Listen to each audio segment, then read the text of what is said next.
Hello, my name is Alex Foote, and I want to talk to you about a bizarre phenomenon that can be explained using quantum mechanics. And this explanation comes from the combined efforts of Rydberg and Balmer in the late 1800s and Bohr in the early 1900s. What is this bizarre phenomenon that we're going to talk about? Well, it happens when hydrogen is excited. And what that means is you're adding energy, or in this case, just heating it up. When you do that to hydrogen, it will start to glow and emit very specific, very precise colors of light. And if you took this mixture of different precise colors of light and you sent it through a spectrometer and onto a detector, and the detector could just be your eyeball, it would yield very distinct colors, which I'm drawing out here. So in the visible spectrum, the number of colors you would be able to see is 4 colors: one red, blue, violet, and really close to the ultraviolet right here. And you might be able to see these with just your eye because they're in the visible spectrum, but there are also additional ones that are near the UV spectrum, near the UV region. This series of very specific, very precise wavelengths that come from hydrogen, it's called the Balmer series, and it was experimentally discovered in 1885. And Rydberg, this guy up here, he wanted to find an equation that predicted all of hydrogen's wavelengths. And Rydberg empirically came up with this formula. And what I mean by empirically is that he looked at the experimental data and he tried to come up with an equation that would reproduce these lines right here. And this is the equation that he came up with, and it fits these lines. This R sub h is known as the Rydberg constant. It was experimentally determined to be 109,677.6 inverse centimeters. And these n values are a little bit bizarre, but they have to be integers that are greater than each other and greater than 0, meaning that n sub 2 must be greater than n sub 1, which must be greater than 0. This is mathematical notation, where this symbol just means it belongs to a group, and this just means integers. So n1 and n2 belong to the group of integers. They have to be integers, and they have to be integers that are greater than 0. And if you plug the integer value of 2 in for n sub 1 in this equation right here, what you get is all of these lines for n2 is equal to 3, or 4, or 5, or 6, etc. for the rest of the series. And then you might ask, well, what if I plug in 1 or 3 into n sub 1? And what you would get is the Lyman and the Paschen series, respectively, which belong in the UV and the IR region. And those were experimentally discovered or observed on the dates that are posted. So this is a great example of what Rydberg did of data analysis, which is looking at some experimental data and coming up with an equation that makes sense. There's a problem, and the problem is just having this equation, it doesn't mean anything. This is very unsatisfying. You'd say, yeah, but why? Why does the spectrum follow this equation? Why is hydrogen releasing these very specific wavelengths? And in order to answer this, you do something called modeling. And that's what Bohr did when he built his model of the hydrogen atom.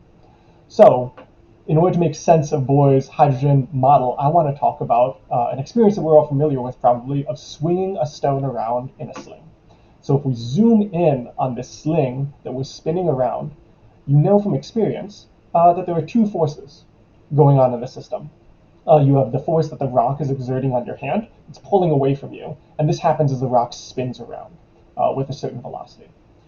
Please note that velocity is not a force, which is why I drew it as a dotted line instead of this, which is a force, which I drew as a solid line.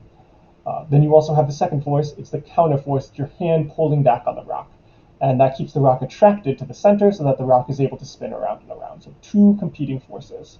And they point in opposite directions. And we know that the forces have to be equal, because if they weren't, the rock would just fly away. So now, thinking about this sling model, let's move on to Bohr's hydrogen model. And Bohr's hydrogen model was that I would have a concentrated nucleus of all the positive charge, and then the electron would be moving around it. And so this will also have two forces. What you have is the force of the electron, and it's exerting a centrifugal force as it moves around the nucleus, just like in the past example. And so it produces this force. But there's the counterbalancing force, the attractive force, which is the centripetal force, but more precisely, it's a Coulombic attraction that is keeping the electron close to the nucleus rather than a string being attached to it. And this is going to keep the electron close. So physics actually tells us how we can quantify, how we can put numbers to this Coulombic attraction. The Coulombic force is equal to the charge of both particles over 4 pi the permittivity of free space radius squared. And we know the charge of both the particles is equal to the charge of the electron because it's just a proton and an electron. And then we have 4 pi, the permittivity, of free space, and the radius right here.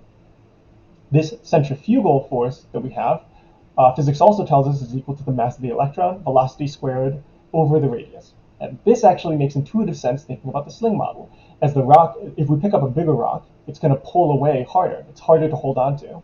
If we spin the rock around faster, it's harder to hold on to. But if we spin it in a larger loop, it's a little bit easier. It takes less force to hold on to this rock as it's spinning. And the same holds true for Bohr's hydrogen model. And just like with the sling, we know that these forces must be equal. So here we have the radius, the mass of the electron, and the velocity at which it's spinning around on the hydrogen model, and it has to be equal, else the electron would just fly away. This is an incredibly important equation, so I'm going to move it over here to the corner, and this model is also going to be helpful. So I'm going to put it over here, and we're going to try to solve for the radius. Trying to solve for the radius, we realize that we can't do that because we have two unknowns, a velocity and a radius. The rest of these, the mass of an electron and the permittivity of free space and pi and the charge, they're constants, we know them. But the velocity and the radius we don't know. And so Bohr's ingenuity right here was to add a constraint to this model. He said, hey, the angular momentum has to be quantized, and he's going to quantize it by having it be equal to some integer times h bar. So what that means here is the angular momentum, which we know to be the mass times velocity times the radius. And here's the constraint right here, where Bohr said it has to be equal to an integer value times h bar. This is actually a very weird constraint. It's not intuitive, and we'll talk about the weirdness a little bit later and the effects of it.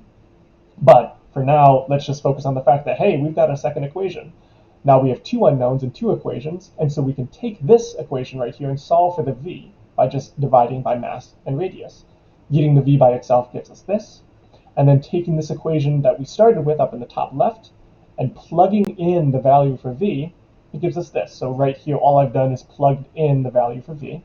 Now I'm going to get rid of these parentheses because they're making everything a little bit ugly. And once I do that, I'm able to cross out two of the masses of the electrons, and it leaves us with this as the final value right there.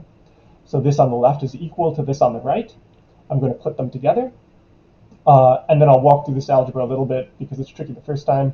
But I can multiply both sides of the equation by anything I want as long as it's the same and it won't change the equality of the equation. So what I've done is multiplied by 4 pi, permittivity of free space, radius cubed over charge of the electron squared. And the reason I do that is because now I can cross out the 4 pi on the top and bottom, the permittivity of free space on the top and bottom, the two charges of the electrons on the top and bottom, and two of the radiuses on the top cancel out with two of the radiuses on the bottom. And likewise, three of the radiuses on the top on the right side cancel out three of the radiuses on the bottom. And what I've done is I've just solved for the radius over here. Radius is equal to everything right there, which I've written over here. So note, this is a very ugly way of writing this equation, but I did it so that n is on the left.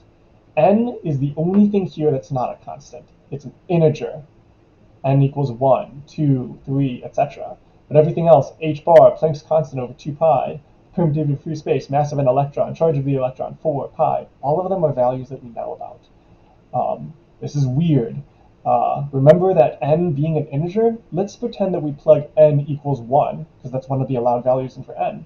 You might imagine that you would get a radius, because we're solving for the radius here, that looks something like this. And if we plugged in n equals 2, we might get a radius that looks something like this. And what this means is the electron is allowed to be this distance from the nucleus, and it's allowed to be this distance from the nucleus, but it's not allowed to be any of the distances in between, which is strange. This space is essentially just the no-fly zone for the electron. All right, but we're not interested in radiuses, we're interested in energy, specifically the energy of the light that's being emitted by hydrogen when we excite it. So remember here are the things that we talked about when we were talking about the Rydberg equation. And I'm going to take all of them, as well as the radius that we just solved for, and put them up here because we're going to use all of them later. So solving for the energy, what is the total energy of the system? It's equal to the potential energy plus the kinetic energy. The potential energy, physics tells us, is just the potential energy of a Coulombic system, charge of the electron squared, 4 pi, permittivity of free space, radius. Kinetic energy is 1/2 mv squared, and you'll notice that this 1/2 mv squared looks very similar to this equation up here. So if we take this right side and we do a little bit of algebra to make it equal to 1/2 mv squared, whatever's on the left is going to be equal to this. And that's a little bit of an algebraic exercise that you could do on your own. But now what we have is we can plug this in for E potential, this in for E kinetic, and what we get is this. And the reason this is nifty is because this E squared pi epsilon naught r is the same for both of these. So we can just add the fractions together for both of these, and we end up with this. And now all the work that we did solving for the radius of the atom, now all of that is worth it because we can plug in this definition of the radius into this equation. And when we do that, we end up with this, this right here. Remember, this is the energy, the total energy of the system, and we're interested in the 1 over lambda. And we know from Planck and Einstein's relation that energy is equal to h nu is equal to hc over lambda. So we can solve for 1 over lambda. 1 over lambda equals energy over hc. In this case, we can plug in the energy total in right here that we just solved for using the radius. And we end up with this messy equation, which has a bunch of random constants here. In fact, we actually know these constants. Let's talk about them. We have the mass of the electron. We have the charge of the electron. We have the permittivity of free space. We have Planck's constant divided by 2 pi. And we have the speed of light. And if I just do this math for you and plug in these numbers and then convert the units from inverse meters to inverse centimeters, I come up with this number right here. Where have we seen a number that looks incredibly similar to this before?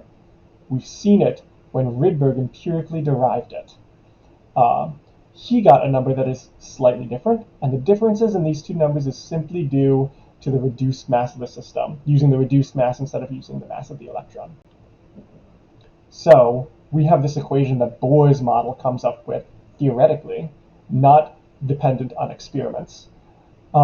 And now we can ask the question, hey, what is the energy difference, i.e., what is the photon wavelength that will be emitted when a quantum number n changes from 3 to 2? And what that means is if we had an electron that was over circling at n equals 3, and then it moved down to n equals 2, it would emit energy. It would emit a photon. And what color would that photon be?